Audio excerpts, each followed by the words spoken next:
Hay una explosión de interés por lo sobrenatural, espiritismo, ocultismo, satanismo y brujería. Si vas a una librería importante encontrarás más de 200 títulos sobre esos temas. Algunos están entre los más vendidos. Hace un tiempo la NBC, la cadena de televisión nacional en los Estados Unidos, emitió un programa de entrevistas a personas que decían haber tenido contacto con sus seres queridos que habían muerto. Afirmaban que sus seres amados vivían en el mundo espiritual. ¿Qué le sucede a la persona cuando muere? ¿Hay vida más allá de la vida? ¿Podemos hablar con nuestros seres amados muertos? Busca tu Biblia y en un momento más regresaré.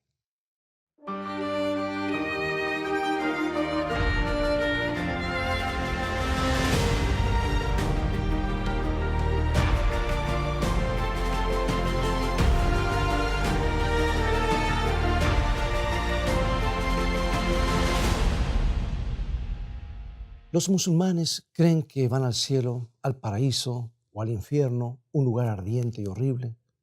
Los budistas, por su parte, creen que hay varios niveles de existencia y una serie de cielos y otras de infiernos. Los hinduistas creen en la reencarnación y en el nirvana. Los que alcanzan el nirvana se vuelven partes del cosmos. Las religiones africanas creen que el alma viaja a lugares distantes y las almas de los muertos entran en un mundo espiritual invisible. Los cristianos creen que todos van al cielo o al infierno o que duermen en la tumba hasta el día de la resurrección. ¿Cómo saber la verdad acerca de la muerte? Estoy hablando de la pura verdad acerca de la muerte. Déjame contarte esta historia. El obispo Pike se encontraba muy atribulado después de que su hijo se había suicidado. El joven se disparó en la cabeza en la ciudad de Nueva York en el año 1966. Y 2 semanas después de la muerte, el obispo notó que todos los relojes del departamento de su hijo se habían detenido a las 8:19, exactamente el momento del suicidio. El obispo Pike llegó a la conclusión de que su hijo intentaba contactarse con él. Buscó un médium espiritista, quien lo puso en contacto con su supuesto hijo.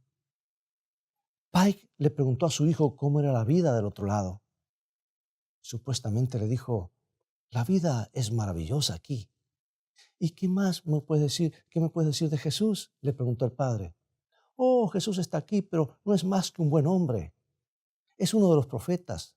No es divino, sino humano. Desde ese momento el obispo se entregó al espiritismo y los fenómenos psíquicos. Había fracasado en hacer de la Biblia su autoridad final. Por eso, no había nada que le impidiera creer esas manifestaciones sobrenaturales. Descansaba en sus sentimientos y confiaba en los sentidos de la vista y el oído. Qué triste, amigo y amiga, que el obispo Pike ignorara las palabras de Isaías, capítulo 8, versículo 19. Y si os dijeren, preguntad a los encantadores y a los adivinos que susurran hablando, responded, ¿no consultará el pueblo a su Dios? ¿Consultará a los muertos por los vivos? En otras palabras, Dios dice que necesitamos confiar en Él y en su palabra para tener información sobre lo desconocido. Y sabes que el siguiente versículo lo aclara. Nos dice, versículo 20, a la ley y al testimonio, si no dijeren conforme a esto es porque no les ha amanecido. En otras palabras, están en oscuridad. La muerte, como el frío de una noche en el Ártico, es un hecho de la vida. Es un hecho deprimente e inoportuno. Apenas nacemos y ya comenzamos a morir. Nos guste o no, tarde o temprano, la muerte es un huésped que nadie invita y nadie quiere, pero que inevitablemente llama a la puerta de todos. Pero ¿a dónde va el hombre cuando muere? A ninguna parte. Bueno, ¿no es un tanto atemorizador emprender un viaje sin saber cuál será el destino o si regresaremos alguna vez? Cuando Henry Ward Beecher se estaba muriendo, dijo, ahora viene el misterio. Y cuando Sócrates se preparó para beber una copa de cicuta, exclamó, adiós, Me voy a hacer el viaje de toda carne, pero si voy a la vida o al olvido, no lo sé. Qué manera tan triste e incierta de terminar la vida. Y es posible que lo más atemorizador de la muerte sea el desconocimiento, la incertidumbre acerca de lo que hay más allá. En el epitafio de una tumba en Richmond, Virginia, en los Estados Unidos, se lee, y en inglés rima mucho mejor, pero traté de ponerlo en español para que rime algo. Dice, detente amigo, que pasando vas, lo que tú eres ahora, yo fui una vez, y donde estoy ahora, tú pronto estarás. Así que prepárate y me seguirás. Y después de leer la inscripción, un niño de edad escolar tomó un crayón y añadió estas líneas. De seguirte no estaré convencido hasta saber a dónde te has ido. Bueno, es una buena manera de pensar, ¿no lo crees? ¿A dónde van los seres humanos cuando mueren? ¿Van al cielo, al infierno, al purgatorio, al olvido? ¿La muerte es una nueva y grandiosa aventura o no es más que un silencio interminable? ¿Son los adioses el acto final o se trata de una pausa entre dos eternidades? ¿Dónde están nuestros amados que murieron? Y amigo y amiga, quiero traerte esperanza con este tema, la pura verdad, como Dios lo dice, acerca de nuestros seres amados que hoy descansan. Hace unos cuantos siglos, Job se preguntó lo mismo que se preguntan todas las personas en algún momento de sus vidas. Job 14:14. Si el hombre muriere, ¿volverá a vivir? ¿No es esa la pregunta más importante acerca de la muerte? Recurramos a nuestra única fuente confiable de información, digo única fuente, para que nos brinde la respuesta. La enseñanza de la Biblia sobre la muerte no es para nada. Tiene respuestas razonables y satisfactorias. No es para nada algo etéreo, algo que nos deje allí en zonas grises. Es lo más claro. Es lo mejor de todo y lo más reconfortante. Mira lo que escribió el profeta Isaías. Isaías 26:19. Tus muertos vivirán, sus cadáveres resucitarán. Despertad y cantad, moradores del polvo, porque tu rocío es cual rocío de hortalizas, y la tierra dará sus muertos. Sí, hay vida más allá de la muerte. Nuestros seres amados volverán a vivir. No dice que viven, volverán a vivir. ¿Pero cuándo? ¿En el momento de la muerte o algún tiempo después? ¿Qué sucede cuando una persona muere? Y uno de los pasajes más citados de las Escrituras con respecto de la muerte se encuentra en Eclesiastés 12. Y describe lo que sucede al hombre cuando muere. Eclesiastés 12:7. Y el polvo vuelve a la tierra como era, y el espíritu vuelva a Dios que lo dio. En otras palabras, cuando un hombre muere, cuando una persona muere, su cuerpo, hecho de los elementos de la tierra, regresa al polvo y su espíritu o aliento de vida regresa a Dios. Por supuesto que para entender plenamente qué es el espíritu necesitamos mirar en la creación y descubrir cómo Dios hizo al hombre en el principio. Vamos al libro de los comienzos. Génesis 2:7. Entonces Jehová Dios formó al hombre del polvo de la tierra y sopló en su nariz aliento de vida. Y fue el hombre un ser viviente. Dios tomó los elementos de la tierra, carbono, hidrógeno, oxígeno, nitrógeno, calcio, hierro, fósforo, sodio y demás, y formó el cuerpo. Adán tenía un cerebro, pero no pensaba. Tenía un corazón en su pecho, pero no estaba latiendo. Tenía sangre en sus arterias y venas, pero no estaban circulando. Estaba listo para vivir, pero no tenía vida. Entonces Dios sopló en sus narices el aliento de vida o la chispa de la vida, y el hombre se convirtió en un alma viviente o persona viviente. O como lo dice otra versión, el hombre se convirtió en un ser viviente. Y podríamos ilustrarlo de esta manera. Mira este gráfico. Polvo, o sea, los elementos de la tierra, de lo cual está hecho el cuerpo, ¿no es cierto? Más el espíritu, aliento o soplo de vida, se juntan esos dos y dan ¿qué cosa? Un alma viviente, ser viviente o persona viviente. O hecho más simple aún, los elementos de la tierra, más el aliento de un ser viviente. Entonces, ¿qué sucede en la muerte? Justo la inversa. El polvo menos el aliento de vida, o sea, ese cuerpo que no tiene aliento de vida, es un cuerpo muerto. Vuelve a ser exactamente como era antes de ser creado. Dicho de otra manera, elementos de la tierra, que es el cuerpo, el polvo, menos el aliento, el soplo de vida, ¿da qué cosa? Un cuerpo muerto, no un cuerpo vivo. Y podemos entender esta ilustración, mejor esta verdad, con la siguiente ilustración. Conecta, por ejemplo, una lamparita a la electricidad. ¿Qué sucede? Tenemos luz. Nadie pone la luz en la lámpara. La luz se genera por la unión de dos componentes, la lámpara, que fue hecha para alumbrar, más la electricidad. Y cuando desconectas la electricidad, ¿a dónde va la luz? A ninguna parte, deja de ser. Y así es la muerte. Cuando el aliento o chispa de vida regresa al Creador, el hombre muere. Todo lo que queda es el cuerpo compuesto por los elementos de la tierra que regresan al polvo. Al pasar los años se va descomponiendo y desmenuzando. El alma viviente, o ser viviente, o persona viviente, simplemente deja de existir. Al morir abandona su conciencia, vuelve a ser como era antes de ser creado. Tiene un cerebro, pero ya no piensa, le falta algo. Su corazón no late, ya no ve, no escucha. Y la Biblia declara en Salmo 146, 3 y 4 lo siguiente. No confiéis en los príncipes ni en hijo de hombre, porque no hay en él salvación. Pues sale su aliento y vuelve a la tierra. En ese mismo día perecen sus pensamientos. Pero, ¿dónde pasan el tiempo entre la muerte y su resurrección? Job nos dice, si yo espero, el Seol es mi casa. Y de acuerdo con la Biblia, cuando un hombre muere, no va al cielo, no va al infierno, no va al purgatorio, o sea, no vive en ninguna parte, porque la muerte es la cesación de la vida hasta la mañana de la resurrección, cuando el cuerpo y el aliento se vuelvan a unir.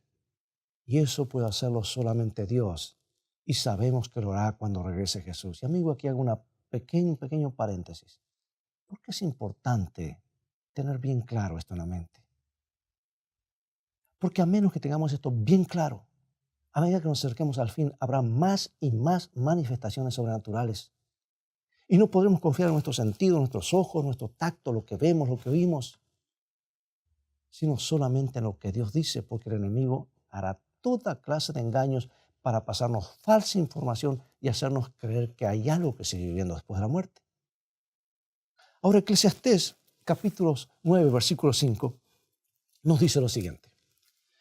Porque los que viven saben que han de morir, pero los muertos nada saben. No importa cuán reconfortante haya sido para el obispo Pike pensar que estaba hablando con su hijo, o cuán convincente sea la información que se da en las sesiones, Dios dice, los muertos nada saben, nada. Y nada es nada. Evidentemente los muertos ni siquiera saben lo que están haciendo los vivos, porque la Biblia dice en Job capítulo 14, 21, sus hijos tendrán honores, pero él no lo sabrá, o serán humillados y no entenderá de ello. ¿No es esto la mejor forma después de todo? Yo pienso que sí. Piénsalo por un momento. Supongamos que una joven madre muere y va al cielo, dejando a su esposo con varios niños pequeños, y que ella puede ver lo que está sucediendo con él en la tierra. ¿Cómo se sentirá cuando su esposo vuelva a casarse y una madrastra entre en su hogar y maltrata a sus hijos? Imagínate, viendo día tras día lo que le sucede y sin la posibilidad de hacer algo. Para esa joven madre, ¿eso sería cielo o infierno? ¿Cómo ves? Una de las verdades más reconfortantes de la palabra de Dios es que cuando un hombre muere, descansa tranquilamente, ajeno a los problemas de la vida o las preocupaciones por sus amados, hasta que sea llamado por el dador de la vida. Ahora recuerda, nadie es inmortal. Nosotros perdimos la inmortalidad cuando Adán y Eva fueron engañados y el diablo se rió. Y la inmortalidad nos será devuelta cuando Jesús venga por segunda vez. Ahora, ¿te sorprende que la Biblia compare a la muerte con un sueño? El profeta Natán le dijo al rey David: y cuando tus días sean cumplidos y duermas con tus padres. De hecho, Jesús mismo llamó a la muerte un sueño. Le dijo a los discípulos: nuestro amigo Lázaro duerme, mas voy a despertarle. Y esta afirmación confundió un poco a los discípulos, porque sabían que Lázaro había estado enfermo durante un tiempo. Por eso le respondieron: Señor, si duerme sanará. Pero Jesús decía esto de la muerte de Lázaro. Y ellos pensaron que hablaba de reposar del sueño. Entonces Jesús le dice claramente: Lázaro ha muerto. Y cuando Jesús y sus discípulos llegaron a Betania, Marta, la hermana de Lázaro, corrió al encuentro de Jesús y se lamentó: Señor, si hubieses estado aquí, mi hermano no habría muerto. Sin duda tenía razón. Jesús le respondió a Marta con absoluta seguridad: tu hermano resucitará. Ahora nota la respuesta de Marta. Juan 11:24. Yo sé que resucitará en la resurrección en el día postrero. Marta era una amiga cercana y segura de Jesús. Ella tenía la teología correcta, sabía que había una resurrección, pero estaría en el futuro. No es que su hermano está viviendo. Así que su respuesta se refería a la resurrección en el fin del mundo. Es que había escuchado a Jesús cuando enseñaba. Y de hecho puede haber estado entre la multitud cuando Jesús dice lo que está en San Juan capítulo 5, los capítulos antes, capítulo 5, versículos 28 y 29. Dice: no os maravilléis de esto, porque vendrá hora cuando todos los que están en los sepulcros oirán su voz, y los que hicieron lo bueno saldrán a resurrección de vida. Jesús había hablado acerca de la segunda venida, y Marta le aseguró a Jesús de que esperaba ver a Lázaro, su hermano, en la resurrección del fin del mundo. Sin embargo, Jesús estaba por darles un dramático adelanto de ese acontecimiento. Y acercándose a la cueva donde se encontraba la tumba de Lázaro, Jesús pidió que quitaran la piedra que sellaba la entrada. Y preocupada por ese pedido, Marta objetó: Señor, hiede ya, porque es de 4 días. Acuérdate que no embalsamaban, así lo sepultaban, eso era un proceso costoso. Pero la piedra fue quitada. Y Jesús llamó en voz alta: Lázaro, sal fuera. Y Lázaro salió. Alguien ha dicho que Jesús estuvo bien en especificar que solo le estaba hablando a Lázaro. De lo contrario, todas las tumbas de Betania se hubiesen abierto. Lázaro volvió a la vida, pero aún estaba atado con los lienzos mortuorios tal como lo habían dejado en la tumba. Y Jesús no le dijo: ven o desciende. No, sal de allí, porque allí estaba su cuerpo. Y ahora el autor de la vida le da el aliento de vida, se juntan los elementos y comienza a vivir otra vez. Y aunque hacía 4 días que había muerto, no hay registro de que Lázaro haya contado experiencias del tiempo que estuvo muerto, lo que está en concordancia con las enseñanzas bíblicas de que los muertos nada saben. Jesús lo había llamado simplemente a salir del sueño de la muerte, un sueño que solo puede ser interrumpido por el llamado del dador de la vida misma. Este es el llamado que anticipó Job cuando dijo: entonces llamarás y yo te responderé. Oh, Martín Lutero, él dijo lo mismo en el siglo XVI. Dice: dormiremos hasta que Él venga y golpee sobre la pequeña tumba y diga: doctor Martín, levántate. Entonces me levantaré en un instante y seré feliz con Él para siempre.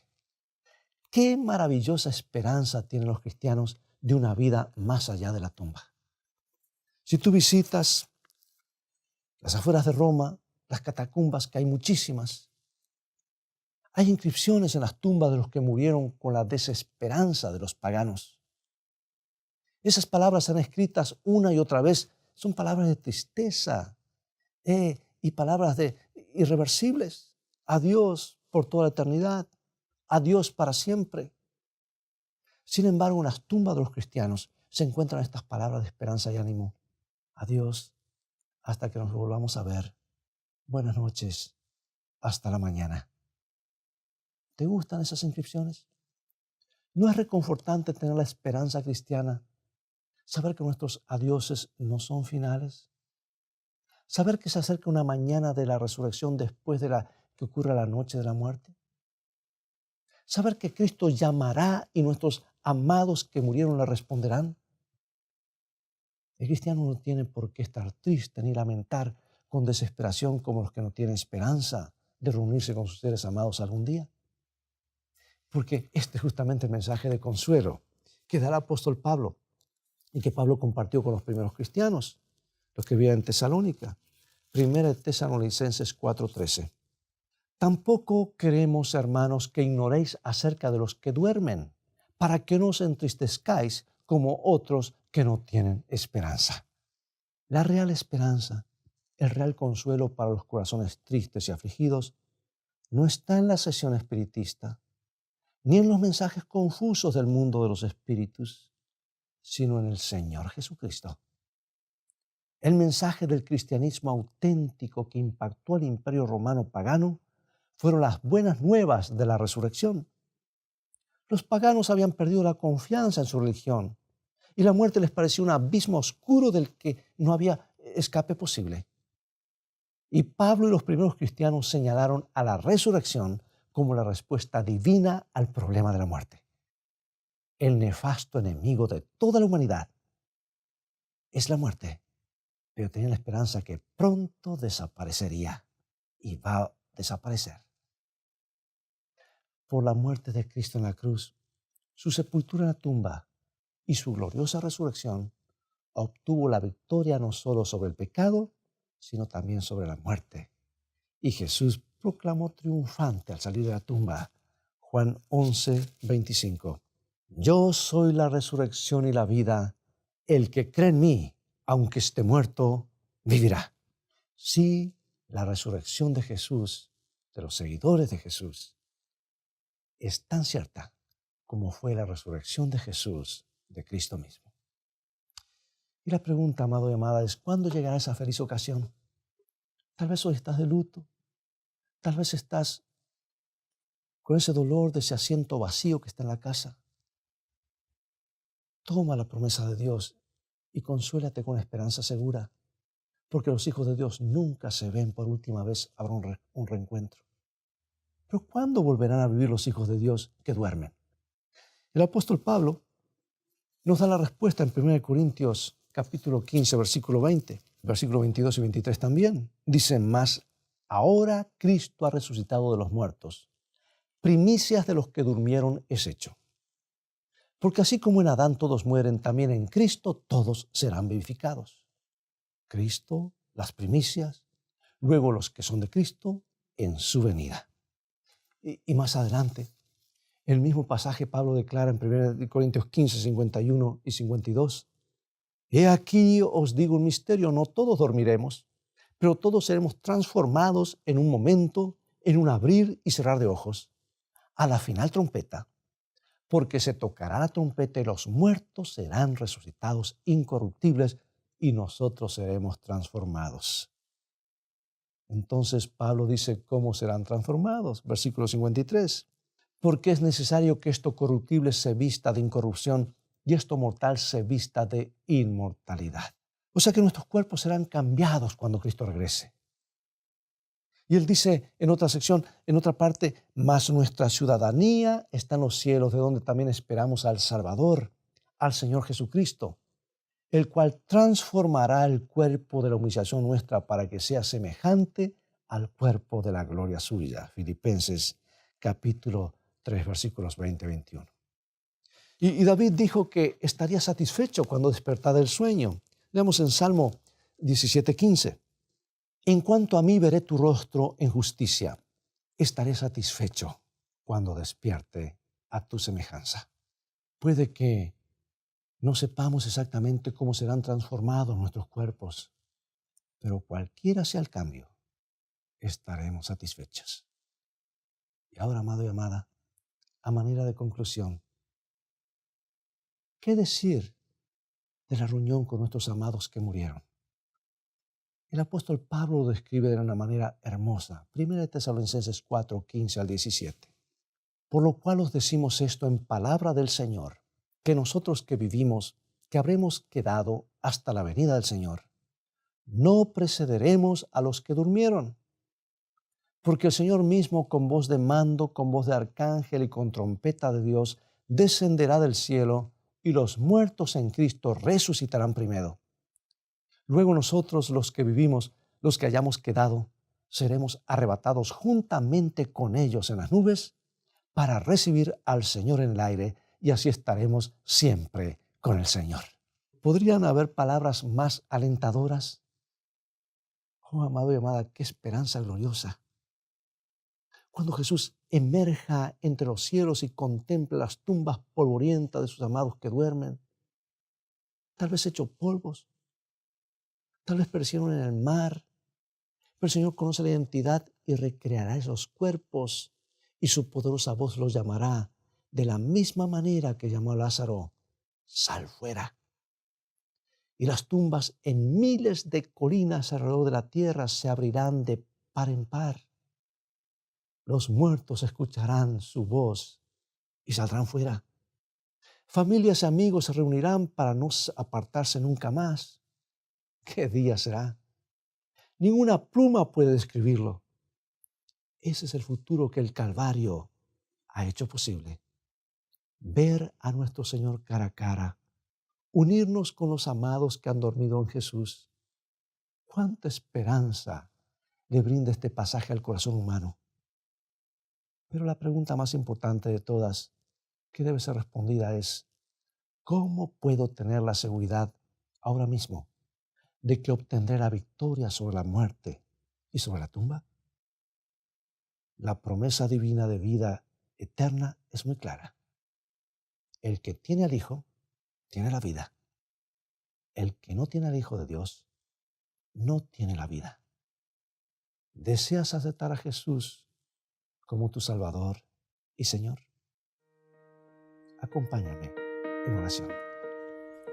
Gracias, Dios, por darnos una esperanza segura más allá de la tumba. Gracias por decirnos la pura verdad acerca de nuestros amados muertos. Anhelamos el día glorioso del reencuentro, cuando Jesús vuelva y se acabe la separación para siempre. Hoy creemos y aceptamos a aquel que es la resurrección y la vida, nuestro Señor Jesucristo, en cuyo nombre oramos. Amén.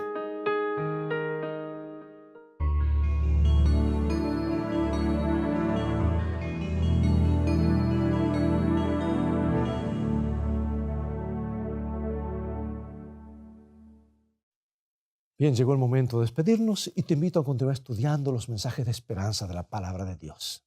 Visítanos en nuestro sitio de internet escritoestá.tv, donde podrás ver nuevamente este programa y compartirlo con tus familiares y amigos. También podrás obtener gratis una variedad de materiales y estudios bíblicos que te ayudarán a conocer más el plan de amor de Dios para ti. Dios te bendiga y te guarde, y recuerda, escrito está: no solo de pan vivirá el hombre, sino de toda palabra que sale de la boca de Dios.